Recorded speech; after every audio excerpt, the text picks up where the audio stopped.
There is nothing, anything new in Andhra Pradesh, nothing.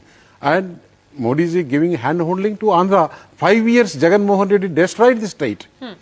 That's why now Modi is giving hand holding to Chandrababu. Okay, so this is hand holding being done. Yes. But the question is that why is that kind of hand holding not being done with other states as well? The DMK MP, Mr. Nehru, the question is that the BJP government has released some details on what is being done for your state, for Tamil Nadu, vis-a-vis the railways. So they claim that there has been largely equitable distribution of resources and projects. So I think what the railway statement that has been released today is basically cherry picking of facts, right?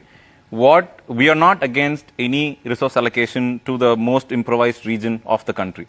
But what we are emphasizing very clearly is to ensure that distribution happens according to the state's strengths, and different states have different strengths. So, for example, in Tamil Nadu, beyond the strength and what the government of the day has to maintain is the social contract. The people voted you to maintain the social harmony. But the government, for example, when it's most needed, in times of national calamities or when the nation needs that assurance, Centre hasn't been forthcoming with anything at all. Forget about getting 0.5% more or 0.5% less. The Thoothukudi rains, for example, it's one of the largest rainfall in the last 100 years. But the calamity fund falls within the ambit of the central government. So all that we are saying is, it's not about equitable distribution, and equitable has different meanings, right? Some people are more equitable than the others because of the resource allocation and strength, and you can't, for example, starve Maharashtra out of the financial center. That's their strength. And you can't starve Tamil Nadu out of its industrial might. That is their strength. All that we are asking is, we are asking funds that will help our state grow better and at the same time strengthen the nation. Because whatever funds they are giving to strengthen the state is actually going to come back to them. Because Tamil Nadu as such is actually a net contributor to the national growth. But Mr. Nehru, the finance minister says that the criticism is more of politics. It's political in nature rather than being borne out by the facts. So what are the facts? I mean, your chief minister has also written a very short of an angry letter to the prime minister. But factually speaking, has the state actually been discriminated? That's the point. So I'll just tell you one example, sir. Not taking much time here. The Metro Rail project that was approved 3 years ago, right at the time when DMK came to power, right, an approved project, a project approved under the finance ministry, hasn't still been released for 3 years. So are you saying that the people who voted for BJP only use the metro? Are you being discriminating from the very beginning? I don't think it's fair on that part of the government to say that they're being discriminated politically. Politics, I mean, where does development? No. They are saying that they are getting their due. But Mr. Nehru's point is this, that you get your due, but he should also get his due. Already they developed. We are underdeveloped. They are saying that, you are developed. You have reached a certain stage. I'll tell you this, that the development also comes at a cost of the exchequer. It doesn't happen overnight. Although I have empathy towards Andhra and I want my brothers and sisters across the country to have equal opportunity and equal access, geography is very different, right? So with Anna's logic saying that we are given a chance, give a chance, but not at the cost of development of Tamil Nadu is what I'm saying, right? And at what cost? At absolutely human development indices cost, right? Even without central government support, all of our human development indices are still very high. Absolutely no support from the central government, right? When we pay our fair share of taxes, we only get back 29 paisa, right? Even then, we agree, right? We contribute to the national growth. All that we are saying is, be fair. I'm not asking all the money to Tamil Nadu, right? Tamil Nadu is highly industrious. It can manage a lot of affairs on its own.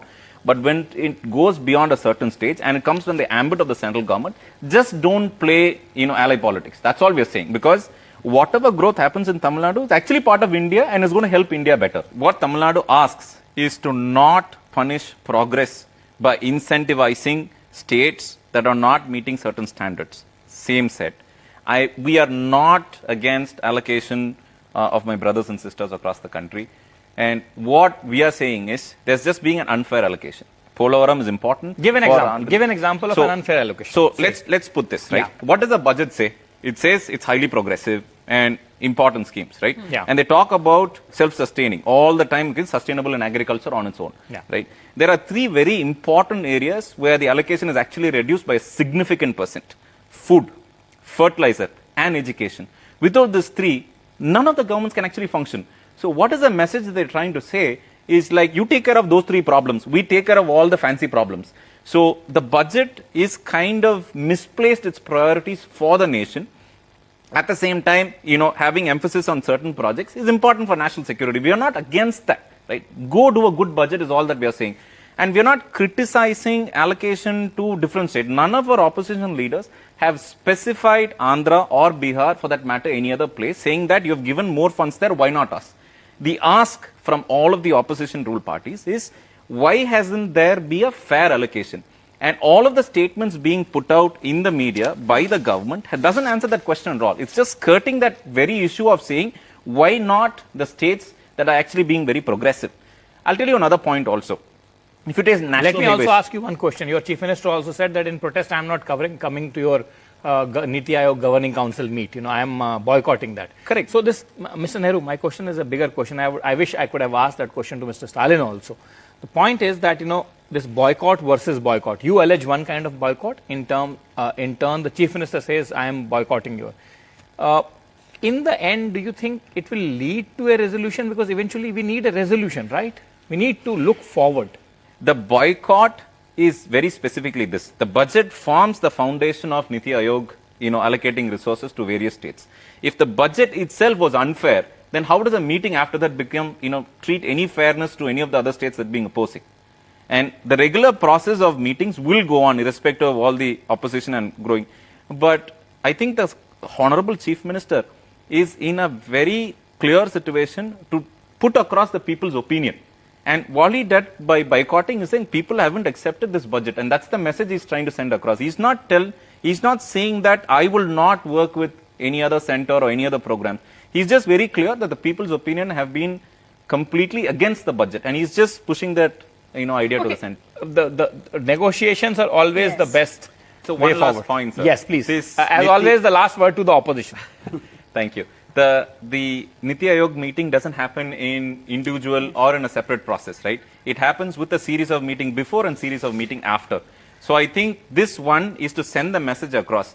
But we will also believe in cooperation, because overall, we contribute more towards the nation's strength. Okay, so the message is cooperative federalism. That's what opposition and the government, the BJP, also believes in. So thank you so much for your time here, Mr. Kesineni, Arun Nehru and CM Ramesh. With that, it's a wrap from Nikunj and me. We'll be seeing you with another special episode on NDTV.